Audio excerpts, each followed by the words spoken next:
Hi guys, welcome back to George Reads once again. I'm here reading to you from my little den here I built in my bedroom. It's really cozy in here actually. Let me know if you're building any of your little forts or tree houses or whatever in your room, because I totally recommend it and it's good fun. Today we are reading chapter 16 of Boom by Mark Haddon, and last time in chapter 15 Evangelist set Charlie and Jimbo to do a job. He said that every time that one of his men went back down to Earth, they lost contact with them. So they've been sent to try and find out what's going on with it. So this is the chapter on from that, chapter 16. So let's do this. Chapter 16, The Big Knobbly Stick. Evangelist strode down the corridor with us, jogging behind him. He was carrying the button box, and we were wearing the wristband, so there was no point in running away.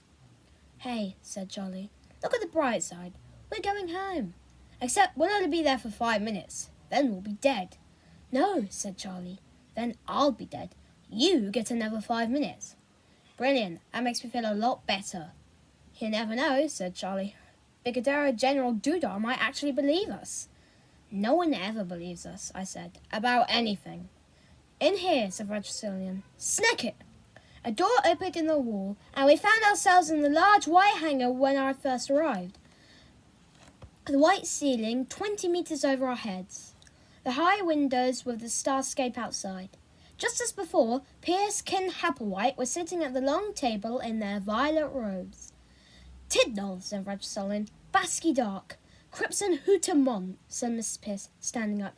She walked over to us and said, Well, you turn out to be useful after all. Now that is a surprise." "Get into the weft beam unit," said Regicillian.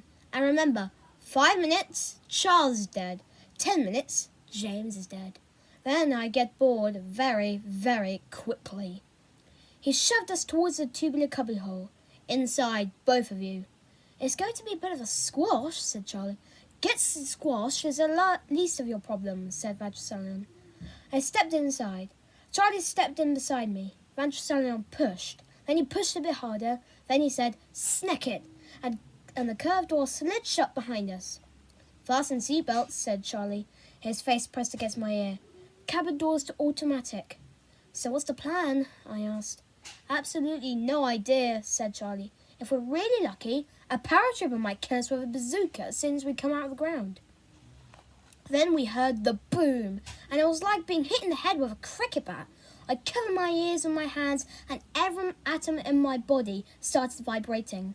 My clothes were soaked in sweat, and I felt horribly seasick. Charlie must have felt seasick too, because it was actually sick down my back, and it smelled really bad.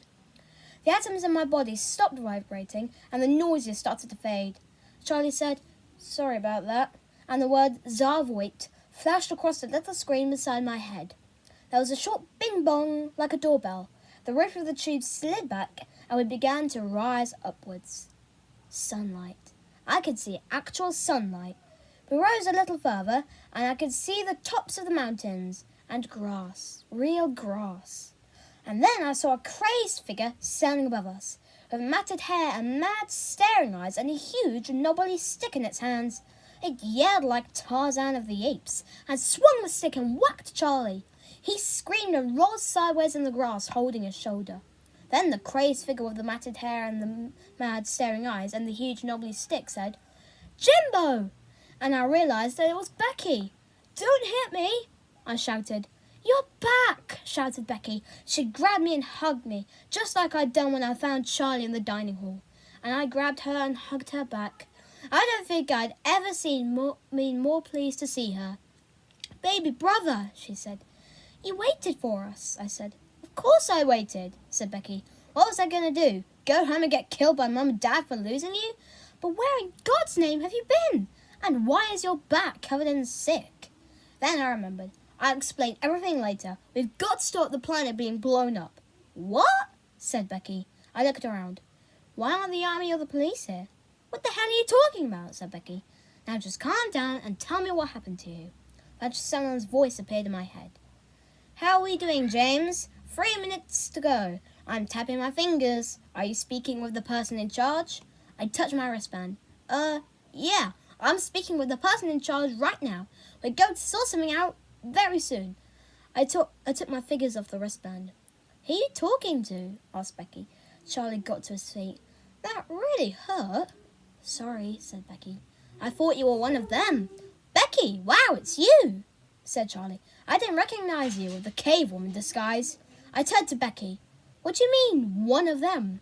The big blue light goes on, said Becky. There's a boom. I wander over and whack them over the head. Then I tie them up behind that big rock over there. Where are they all coming from? Ah, said Charlie. You're the reason they've lost contact. Brilliant, super intelligent alien civilization fooled by a girl with a stick. Charlie, I said, shut up. We haven't got much time. Oh, yeah, said Charlie. I forgot. I'm still feeling a bit shaken, on account of being assaulted. There's no police, I said. There's no army. What the hell are we going to do? Vangelison's voice was in my head again. 2 minutes to go. I'm getting twitchy here. Charlie was walking round in little circles, squeezing his head. Okay, think. You haven't answered my question, said Becky. Which question? I said. Where in God's name have you been? I've been stuck here for 6 days, living off Lockwater and Quality Street. 6 days? I said. Yes, Becky said. 6 days? That's funny, I said. I thought we were only gone for a day. Something must have been a bit strange with space-time. Becky grabbed me by the shoulders and shouted, Where in God's name have you been? I took a deep breath. Plonk. It's the Sagittarius dwarf elliptical galaxy. It's 70,000 light years away from the center of the Milky Way galaxy and the direction of the large Magellanic Cloud. Becky shook her head. We have to get you to a doctor. 1 minute to go, said Vangelis. Becky, I said, listen, this is important. It is very possible that in about 50 seconds, Charlie's going to, explode. Becky stared at me with her mouth hanging open. 5 minutes after that, I'm going to explode too. So I just wanted to say that I love you. And don't stand too close to me. And a few minutes later, well, it's probably best not to think about that bit. 30 seconds, said Vangelis. I walked over to Charlie and said, You're the best friend ever. You know that, don't you? And I sort of love you too, but not in a girly way. Shut up, said Charlie. Okay then, I said huffily. Charlie touched his wristband. Miss Vangelis, I pressed my own wristband to listen in. Yes, said Vangelis. There was a pause. We have a problem. What? The Watcher are all here, said Charlie. Good, said Vangelis. But they're tied up. Well, untie them, you brainless idiot, said Vangelis. I'm standing next to a very large policeman, said Charlie, and he is not keen on me doing that. What the hell is going on? Asked Becky. I clapped her hand over her mouth. Venting, Nard, said Vangelis. Get your friend to stand next to him so I can blow them up together. You can't be serious, said Charlie. Said Becky, trying to tear my hand away. Venting, Nard, said Vangelis. Don't move, I'm sending someone down. And when they've dealt with you, with very large policemen, you're going to be toast. Do you understand? Absolutely, said Charlie, and took his fingers off the wristband. He turned to Becky. Time for you to get your big stick. I took my hand off Becky's mouth and said, Would you kindly tell me what's going on? And why is there an imaginary policeman? And who the hell are you talking to? But Charlie didn't get a chance to explain because the blinded blue light was pouring out of the sky. Then there was an ear-splitting boom, and the light went off, and Becky picked up a big knobbly stick and ran over to the ruined cottage and lifted the stick over her head. The cover slid sideways, and Mrs. Pierce's head emerged from the hole, and Becky hit it really hard with the stick. And Mrs. Pierce squealed and rolled sideways and lay face down on the earth, completely unconscious. Oh, my God, said Becky. I've just hit a really old lady over the head. Actually, said Charlie, that's Mrs. Pierce. My God, said Becky. I've just hit your history teacher over the head. I bent down and started lifting Mrs. Pierce's skirt. This will make you feel better. What the hell are you doing, Jimbo? Asked Becky. I need to show you something. You sick and twisted little boy, said Becky. No way am I looking at teacher's bottom. And there it was, coming out of a neat little hole in the back of Mrs. Pierce's knickers. A bit like a long hairy parsnip. The tail. Geez, said Charlie, that is going to be burned into my memory forever. Becky, I said, open your eyes. No. Open your eyes. No. Open your eyes. Becky opened her eyes and looked down and screamed. Then everything was lit up by bright blue light, and the mountains rang with a deafening boom. Except we didn't take much notice because we were all so freaked out by Mrs. Pierce's tale. And then we heard someone say, "Little human scum!" and we spun around to see Vangelisson rising out of the weft beam tube. Becky ran towards him and lifted the big knobbly stick and swung it, but he was too quick. He grabbed the end and yanked it out of Becky's hands. "Knocking frotter," he yelled, his eyes sparkling with blue light. "I am toasting you now." He reached for his wristband. "Stop him!" shouted Charlie, but Becky had already whipped a can of L'Oreal extra strength hairspray from her back pocket and squirted him in the eyes. He screamed and raised his hands to his face and fell to the ground.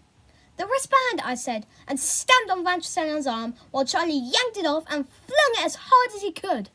We stood and watched it sail through the air until it plopped into the water next to a little boat moored to the rocks. Vangelisson said, "Ah!" And Charlie said, "Jimbo, your sister is one feisty chick." "I'm assuming that's a compliment," said Becky. "Yeah," said Charlie, "but when Vangelisson doesn't check in, someone is going to press that button and we're going to explode. So we have to do something spectacular in the last minute." Vangelisson got to his feet and staggered around blindly, trying to find us and strangle us. "Petrol!" I shouted. "There's petrol in the boat." "There's petrol in the boat." We set the light off to the weft beam thing. We blow it up. We ran down to the water's edge and tried to lift the outboard motor of the stern, but it was too heavy. "Forget that," said Becky, holding a red plastic fuel can. "This is what we need." We ran back up the grassy slope to the ruined cottage. "It's closing!" shouted Charlie. "Quick!" I grabbed the broken knobbly stick and shoved it into the hole. It splintered and cracked. Charlie and Becky staggered over with a rock and jammed it into the gap. The mechanism squeaked and juddered and gave off a lot of evil brown smoke. Becky screwed the black top off of the red plastic can and poured the contents of the weft beam unit.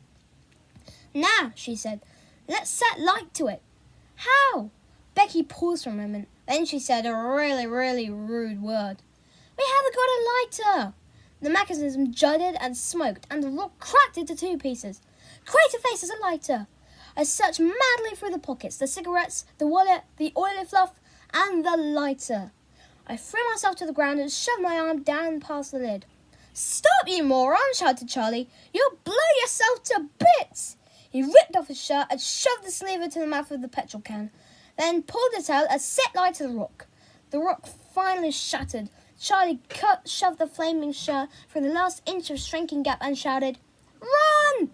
We ran and hurled ourselves to the ground and waited, and absolutely nothing happened, except for Vangelisson wandering into the ruined cottage, moaning with his arms stretched out in front of him, clawing the air like he was a zombie.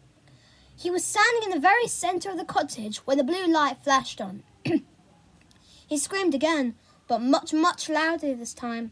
Then he vanished inside the column of light and we couldn't hear him screaming anymore. Then the light went off and the boom shook the mountains, and we saw that Vangelisson had been turned into a smoking black statue of himself. One arm fell off and smashed on the ground. Then the head did the same thing. "It didn't work," said Charlie. "It didn't." And then suddenly it did work. There was a shuddering whomp, and the weft beam unit and the cottage and the black statue of Vangelisson erupted in a massive cauliflower of orange flame. We closed our eyes and covered our heads. The heat wave hit us, and it was like being run over by a really hot lorry. We opened our eyes. There was an ominous silence for about 2 seconds. Then a horrible clatter as broken pieces of highly advanced technology rained down on us. I looked up and rolled out of the way just in time to prevent myself from being kebabbed by a long spear of ceramic tube wool. We got up and picked bits of ash and shrapnel off our clothing and walked back towards the ruin. Except it wasn't there anymore. There was a black crater. There was a ring of charred stones. There were some wires. There was a triangle of cracked blue glass. I heard a little click and felt my wristband loosen and fall to the ground. I heard another little click and saw Charlie's wristband do the same. He bent down and picked them up. "You know," he said, "just to be on the safe side." He drew back his arm and hurled them into the water. And this was when we saw Mrs. Pierce. She'd finally come round and got to her feet. She had her fingers pressed to her own wristband. Gretnoid, she said. Nutwil Vanka Berdang. She pressed it again. Gretnoid, Nutwil Vanka Berdang. Her voice was getting more and more panicky. Gretnoid! Gretnoid! Charlie walked up to her. You've lost all contact with Plonk, haven't you? She growled at him. Brilliant, said Charlie. I'm kind of assuming they can't blow us up now. Or the planet. Is that right? You're going to suffer for this. I'm going to make you all suffer. So very, very much. How? Said Charlie. She paused for a few minutes. Then she slumped to the ground and started to cry. Oh, God, she wailed. I'm going to be stuck on your stupid, primitive, God-forsaken planet forever. Anyway, said Becky, we're off now. There are 5 of your friends tied up over there, behind the big boulder. They're going to need a bit of help. We walked back to the tent. The 5 watchers were tied up nearby. I recognized 2 of them from the red Volvo. They were all a bit snarly at first. Then Charlie explained that the WEF beam unit had been destroyed and they wouldn't be going home. After this, they went a bit quiet. A couple of them cried, just like Mrs. Pierce. Becky dug around in the holdall and found a spare shirt for Charlie.